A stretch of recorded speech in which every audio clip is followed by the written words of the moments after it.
ہمارے بدن پہ اتنے بال نہیں ہیں جتنے رسول اللہ کے احسانات ہیں۔ ہمارا ایک ایک بال قرض رسالت میں جکڑا ہوا ہے۔ خدا شناسی تو بڑی دور کی بات ہے، ہم خود شناس بھی نہیں تھے۔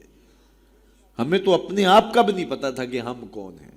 اور مجھے بتاؤ، جس کو یہ بھی نہ خبر ہو کہ میں کون ہوں، اس کے پلے ہوتا کیا ہے؟ اقبال نے کہا تھا نا، اپنے من میں ڈوب کر پا جا سراغ زندگی، میرا نہیں بنتا تو نہ بن، اپنا تو بن۔ اور یہ اپنا بھی نہیں تھا، اسے پتہ ہی نہیں تھا، اسے شعور ذات ہی نہیں تھا، اسے خود آگہی کا نور ہی نصیب نہیں ہوا تھا۔ تبھی تو انسان ہو کے، اشرف المخلوقات ہو کے، درختوں کو، پتھروں کو، حشرات الارض کو، چوپایوں کو اپنا معبود سمجھتا تھا۔ انسان کی پیشانی کہاں کہاں رسوا نہیں ہوئی، درختوں کی جڑوں کو اس نے سجدہ کیا ہے۔ یہ کیچوا نہیں ہوتا مچھلی پکڑنے کے لیے جس کو کانٹے سے لگاتے ہیں، کسی زمانے میں یہ بھی انسان کا معبود رہا ہے۔ پتھروں کو اس نے معبود سمجھا، بہائم کو، چوپایوں کو، لٹکتے پھلوں کو، برستی بارش کے قطروں کو معبود سمجھتا رہا، بادل کو معبود سمجھتا رہا، تنکوں کو، حشرات الارض کو، بہتے پانیوں کو، جلتی آگ کو اور چلتی ہواؤں کو اپنا معبود سمجھتا رہا۔ اسے یہ نہیں پتا کہ میں ہوں کون۔ اے تماشا گاہ عالم روئے تو کجا بہرے تماشا می روی، دنیا تجھے ڈھونڈنے نکلی ہے، تو کس کی تلاش میں ہے؟ یہ اشرف المخلوقات ہو کے، مقصود کائنات ہو کے، یہ اس کائنات کا دل اور کلیجہ ہو کے، حشرات الارض کو، سانپوں کو، بچھوؤں کو اپنا معبود سمجھ رہا ہے۔ یہ تو میرے حضور نے بتایا، یہ تیرے معبود نہیں ہیں، تیری دہلیز کے نوکر ہیں۔ ان درختوں کو پوچھتا ہے، یہ تو تجھے چھاؤں فراہم کرنے کے لیے، آکسیجن دینے کے لیے، تیرے ایندھن کے کام آنے کے لیے، تیرے ذوق نظر کی تسکین کے لیے، تجھے پھل فراہم کرنے کے لیے پیدا کیے گئے ہیں۔ ان جانوروں کو پوچھتا ہے، یہ تو تیری سواری کے لیے، بار برداری کے لیے، تجھے دودھ اور گوشت کی ضروریات فراہم کرنے کے لیے پیدا کیے گئے ہیں۔ یہ چاند، سورج، ستارے، اجرام فلکیہ، یہ تیرے معبود کیسے ہو سکتے ہیں؟ یہ تو تیری راہوں میں روشنی اجالنے کے لیے پیدا کیے گئے۔ نہیں تو دیکھ، یہ انگلی اٹھتی ہے اور چاند ٹکڑے ہو کے قدموں میں آتا ہے، سورج پلٹ کے اثر کے وقت پہ آتا ہے، اور سڑیاں کھجوراں اگا جاندا ہے، اور پتھراں نو کل میں پڑا جاندا، قطرے کو سمندر، ذرے کو ستارہ کرتے ہیں، کونین کو خم آ جاتا ہے جب زلف سوارا کرتے ہیں۔ اب انسان کی آنکھ کھلی کہ میں کون ہوں، کہ یہ پوری کائنات۔ درختوں کو پوچھتا ہے، جا میں نہیں، تو ہی کہہ دے تمہیں اللہ کا رسول بلا رہا ہے۔ اللہ اکبر۔ درخت شاخوں کے بل اپنے آپ کو گھسیٹتے ہوئے سلامی دینے حاضر ہو جاتے۔ حضرت یعلا بن مرہ کہتے ہیں کہ ایک سفر سے واپسی تھی، راستے میں قیام ہوا تو حضور استراحت فرمانے لگے، تو میں حضور کے پہرے کے لیے کھڑا ہو گیا۔ دور صحرا میں ایک درخت تھا، وہ ہلنے لگا، پھر جڑوں سمیت اکھڑا اور شاخوں کے بل اپنے آپ کو گھسیٹتا ہوا میرے برابر آ کے کھڑا نہیں ہو جاتا۔ میرے لیے بڑی حیرت کی بات تھی، لیکن کوئی تھا نہیں کہ جس سے بات کروں۔ خیر تھوڑی دیر کے بعد وہ اپنی جگہ سے چلا اور جہاں سے اکھڑا تھا وہیں جا کے نصب ہو گیا۔ حضور بیدار ہوئے تو سلام عرض کرنے کے بعد میں نے پہلی بات یہی عرض کی، میں نے کہا حضور، وہ سامنے والا جو درخت ہے تھوڑی دیر قبل اپنی جگہ سے اکھڑا تھا، شاخوں کے بل اپنے آپ کو گھسیٹتا ہوا یہاں آیا، رکا، جھومتا رہا، پھر واپس چلا گیا۔ حضور نے حیرت کا اظہار نہیں کیا، میں تو سویا تھا، تفصیل سناؤ، کوئی آندھی آئی، کوئی جھکڑ آیا، کوئی طوفان آیا، کیسے اکھڑا؟ حضور مسکرا دیے اور فرمایا، ھذہ شجرۃ استاذنت ربھا، فرمایا یہ درخت ہے، اس نے رب سے اجازت مانگی تھی، مالک تیرا محبوب نیڑے آیا ہے، سلام نہ کر رہا ہوں، فاذن لھا، تو رب نے اس کو اجازت دے دی تھی، یہ مجھے سلامی پیش کرنے آیا تھا۔ تو پوری کائنات تو ان کے حسن کا طواف کرتی دکھائی دیتی ہے۔ وہ انگلی اٹھاتے ہیں، چاند کے ٹکڑے ہوتے ہیں، سورج پلٹ کے اثر کے وقت پہ آتا ہے، درخت کلمہ پڑھ رہے ہیں، کنکر بول کے گواہیاں دے رہے ہیں۔ اب انسان کی آنکھ کھلی کہ میں جن کو معبود سمجھتا تھا، یہ تو ہمارے گرد طواف کر رہے ہیں۔ اب اس کی آنکھ کھلی، اب شعور سنبھلا، اور اب وہ سمجھنے لگا کہ میں کون ہوں، اپنی حیثیت سے اب آگاہ ہوا۔ اللہ اکبر۔ بے خبر تو جوہر آئینہ ایام ہے، تو زمانے میں خدا کا آخری پیغام ہے۔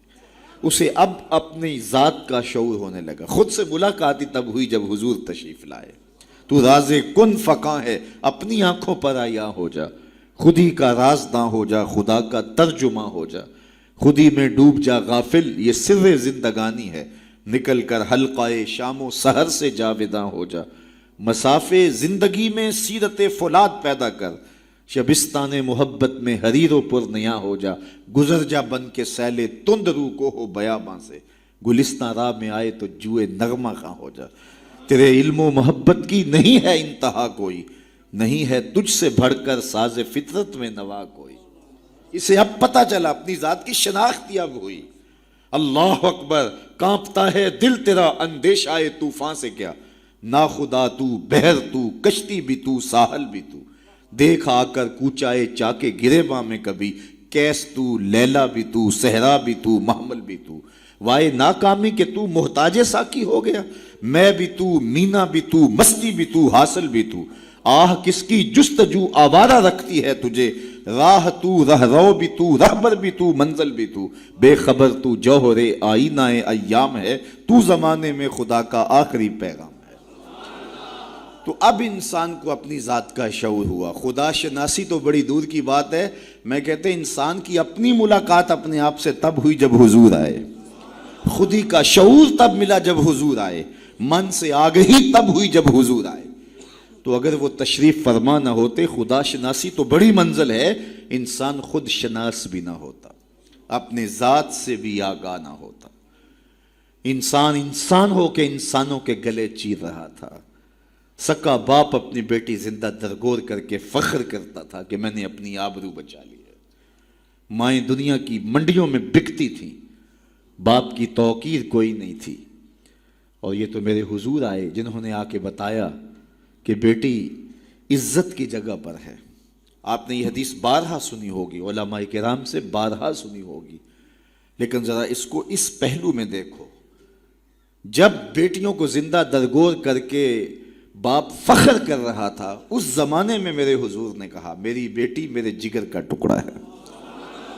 یہ صرف کلمہ تحسین ہی نہیں ہے، یہ کلمہ جہاد ہے۔ اس دور میں جب بیٹیوں کو زندہ درگور کر کے باپ فخر کر رہا تھا، آج تو ہر شخص اپنی بیٹی کو قرار جان سمجھتا ہے، بیٹی کو آنکھوں کا نور سمجھتا ہے، نور نظر سمجھتا ہے، بیٹی کے جہیز کے لیے باپ اپنی ساری زندگی لگا دیتا ہے، پردیس کاٹ دیتا ہے، جوان بھائی فیکٹری میں اوور ٹائم لگاتا ہے میں بہن کے ہاتھ پلے کرنے۔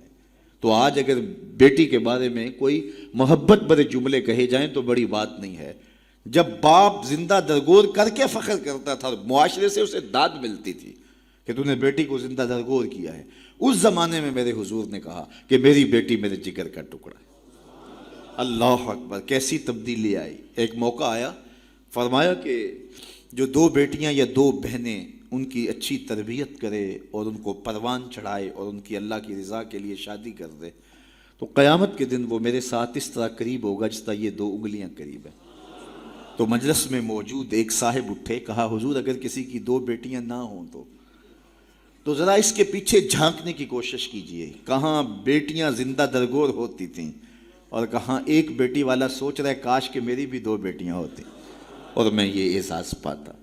تو یہ معاشرے کو ایک رنگ دیا، معاشرے کو ایک آہنگ دیا، خدا شناسی بھی دی، خود شناسی بھی دی، انسانی حقوق جو پامال ہو رہے تھے ان کو بحال بھی کیا۔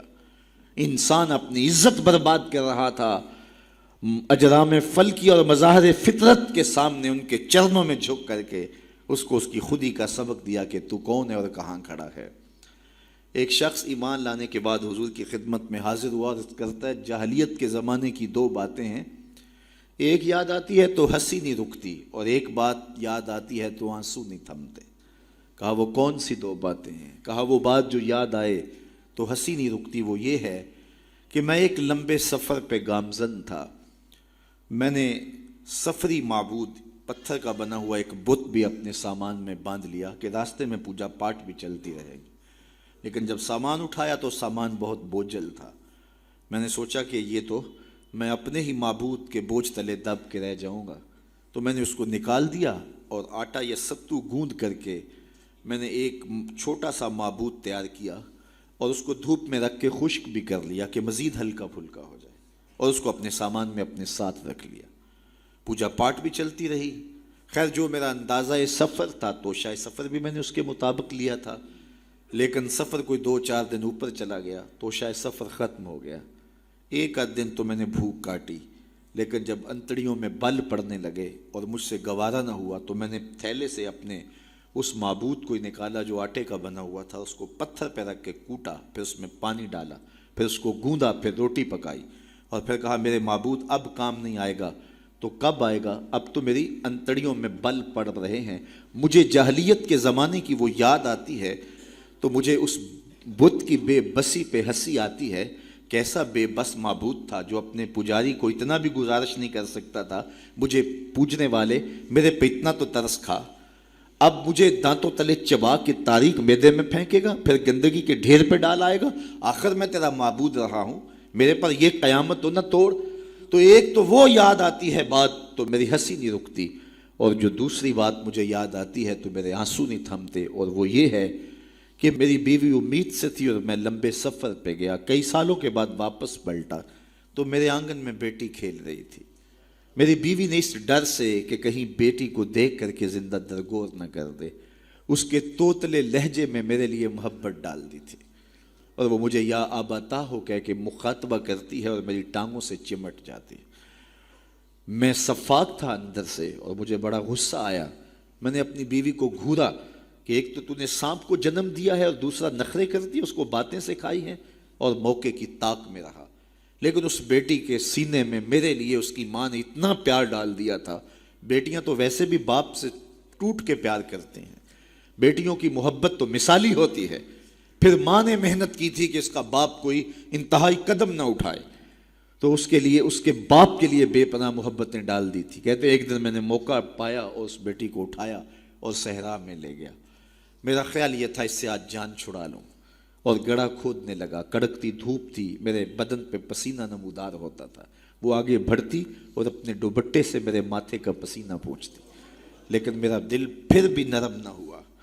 خیر جب میں نے گڑھا کھود لیا تو باہر نکلا تو میری بیٹی نے سکھ کا سانس لیا کہ میرے باپ کی مشقت ختم ہوئی. لیکن وہ نہیں جانتی تھی کہ اگلی مشقت کس کی شروع ہونے والی ہے. میں باہر نکلا، اس کو زور سے اس گڑھے میں دھکا دے کے اوپر سے مٹی انڈھیلنے لگا. وہ ننھے ننھے ہاتھ جوڑتی رہی، چیختی رہی اور مجھ سے گزارشیں کرتی رہی کہ یہ کیا کر رہے ہو. لیکن میں اوپر مٹی انڈھیلتا رہا اور اس کی چیخیں اس ریت تلے دب گئیں. آج جب اسلام لایا ہوں تو اس کی چیخیں مجھے سونے نہیں دیتی. عرب کے ریگزاروں میں دبی ہوئی معصوم بچیوں کے سسکتے آنسو اور اس کی روتی آنکھیں کس کو پکار رہی تھیں؟ بیواؤں کی چیخیں فریاد کر کر کے کس کی منتظر تھیں؟ یتیم کس کو ڈھونڈ رہے تھے، کس کے منتظر تھے؟ زمانہ آنکھیں فرش بچھائے ہوئے کس کا انتظار کر رہا تھا؟ وہ جس کے نام پر داؤد نے نغمہ سرائی کی، وہ جس کے ذکر پر شاہ سلیمان نے گدائی کی. دل یحییٰ میں رہ گئے ارماں جس کی زیارت کے، لب عیسیٰ پہ آئے واز جس کی شان رحمت کے، جو بن کے روشنی پھر دیدائے یعقوب میں آیا، جسے یوسف نے اپنے حسن کی نئے رنگ میں پایا. ندانم آ گلے خنداں چے رنگ و بو دارت کہ مرغے ہر چمنے آرزوئے او دارت. ہر کوئی منتظر ہے، کوئی ہاتھ پھیلا کے کہہ رہا ہے ربنا وابعث فیہم رسولا. مالک آنکھیں بوڑھی ہو گئی ہیں، اب اس رسول کو بھیج بھی دے. حضرت عیسیٰ تو بولے مبشرا برسول یات من بعد اسمہ احمد، چلو نام بھی بتائے جا رہا، ان کا نام احمد ہوگا. زمانہ منتظر تھا، پوری دھرتی انتظار کر رہی تھی. بیواؤں کی چیخیں اور یتیموں کی آہیں اور معصوم بچیوں کے دبے ہوئے آنسو جب ریت سے پکار کرتے ہوئے عرش الہی کو جنبش دینے لگے تو اللہ کو دکھی انسانیت پہ رحم آیا. آمنہ کی آغوش میں محمد عربی تشریف لے آئے. ناگہاں ساکن ہواؤں پر روانی آ گئی اور چمن کے پتے پتے پر جوانی آ گئی. آج زانوئے ازل نے صبح پہ انگڑائی لی اور مسکرا کر ایک کرن نے ہاتھ میں شہنائی لی. مخزن اسرار قدرت کے امی پیدا ہوئے، غل ہوا دنیا میں ختم المرسلین پیدا ہوئے. ایک بہار پھیلی نا، ربی ویسے بھی عربی میں بہار کو کہتے ہیں، ربیع الاول آغاز بہار. کہا محبوب تو محبوب ہے اور محبوبوں کو بہاریں ہی سجتی ہیں. جب گلیاں چٹکنے لگیں گی، غنچے مہکنے لگے گی، جب کائنات بہار بن جائے گی، جانے بہار بن کے تشریف لے آنا۔ تو ان کی جلوہ گری، ان کی تشریف آوری انسانیت پر اللہ کا بہت بڑا احسان، اسی لیے اس کو جتلایا اور کہا لَقَدْ مَنَّ اللَّهُ عَلَى الْمُؤْمِنِينَ إِذْ بَعَثَ فِيهِمْ رَسُولًا۔ تو یہ احسان عظیم ہمارے اوپر ہوا، اتنی بڑی نعمت، وہ نعمت عظمیٰ جس کے لیے نبی منتظر رہے، نبیوں کی ٹیمیں منتظر رہیں، اور ہم نے کوئی آرزو تو نہیں کی تھی، وہ تو منتیں مانتے رہے۔ بحیرہ راہب کہاں بیٹھا تھا، نستورہ کہاں بیٹھا تھا، کہاں کہاں منتظر، ان کی راہوں میں لوگ بیٹھے تھے۔ شب ہجر کی سختیاں، کوئی اس سے جا کے پوچھے، تیری راہ تکتے تکتے جسے صبح ہو گئی ہے۔ زمانے منتظر رہے، صدیاں منتظر رہیں، لوگ راہوں میں بیٹھے رہے، ہم نے کوئی انتظار نہیں کیا۔ آنکھ کھلی، ہمارے والد صاحب مؤذن کو مسجد سے بلا لائے، انہوں نے کان میں آ کے کہا مبارک ہو، تو حضور کا غلام بن کے آ رہا ہے۔ شاہوں سے ملا ہے نہ تونگر سے ملا ہے، اللہ کا عرفان اسی در سے ملا، اوروں کو ملا ہے تو مقدر سے ملا ہے، مجھ کو تو مقدر بھی تیرے در سے ملا ہے۔ تو یہ ہماری خوش بختی، ہماری فیروز بختی کہ ہمیں وہ محبوب نصیب ہوئے جس کے لیے زمانے تڑپتے رہے، ترستے رہے، منتظر رہے، آنکھیں بچھی رہیں، تمنائیں بیتاب رہیں، آرزویں مچلتی رہیں، لیکن وہ جانے بہار بن کے تشریف لے آئے۔ اب جب حضور تشریف لائے ہیں، پھر صحابہ نے تو حد کر دی نا، اپنا سب کچھ ان کے نام پہ لٹا دیا، کہا آپ کے دین کا جھنڈا لے کے اٹھیں گے اور دنیا کے آخری کنارے تک پہنچیں گے۔ پھر تابعین نے وہ جھنڈا تھاما، تبع تابعین نے وہ جھنڈا تھاما۔ اس شخص کی کہانی ہم نہیں بھول سکتے جو گھوڑے پہ بیٹھ کے اللہ کے نام کی دعوت دیتے ہوئے آگے بڑھا، آگے دلدل آ گئی، زمین ختم ہو گئی، تو گھوڑے کی باگیں کھینچ لیتا ہے اور کہتا ہے مالک میرے جذبے تو جوان تھے، تیری زمین ہی ختم ہو گئی۔ اس پہ اقبال نے کہا تھا دی اذانیں کبھی یورپ کے کلیساؤں میں، کبھی افریقہ کے تپتے صحراؤں میں، دشت و دشت دریا بھی نہ چھوڑے ہم نے، بحر ظلمات میں دوڑا دیے گھوڑے ہم نے۔ تو وہ ہمارے اسلاف تھے۔ آج میں اور آپ حضور کے میلاد میں آئے ہیں، ہم ایک لمحے کے لیے اپنے باطن میں اتریں، اپنے اندر اتریں اور سوچیں کیا ایک محفل سے حضور کی محبت کا حق ادا ہو جاتا ہے؟ کہ ایسے ہاتھ لہرانے سے حضور کا محبت کا حق ادا ہو جاتا ہے؟ کڑک دار نعرہ لگانے سے حضور کی محبت کا حق ادا ہو جاتا ہے؟ کیا لوگوں کو بلائیں، دعوت دیں، کھانے کھلائیں، بریانیاں کھلائیں تو کیا حضور کی محبت کا حق ادا ہو جاتا ہے؟ آئیے اگر حضور سے محبت کرتے ہیں تو سر سے لے کر پاؤں تک حضور کی غلامی کے رنگ میں رنگے جائیں۔ ہمارے استاد فرمایا کرتے تھے یہ نہ ہو کہ لوگ تمہیں پوچھیں تمہیں کون ہوتے ہو اور تمہیں بتانا پڑے کہ ہم مسلمان ہوتے ہیں، یہ دیکھو مذہب کے خانے میں اسلام لکھا ہے۔ فرماتے تھے صاحب کسی کو پوچھنا نہ پڑے، تجھے بتانا بھی نہ پڑے، تیری وضاقتہ، طرز زندگی، انداز معاشرت ایسا ہونا چاہیے تو دور سے آ رہا ہو، لوگ پہچان کے کہیں وہ دیکھو آقا کا غلام آ رہا ہے۔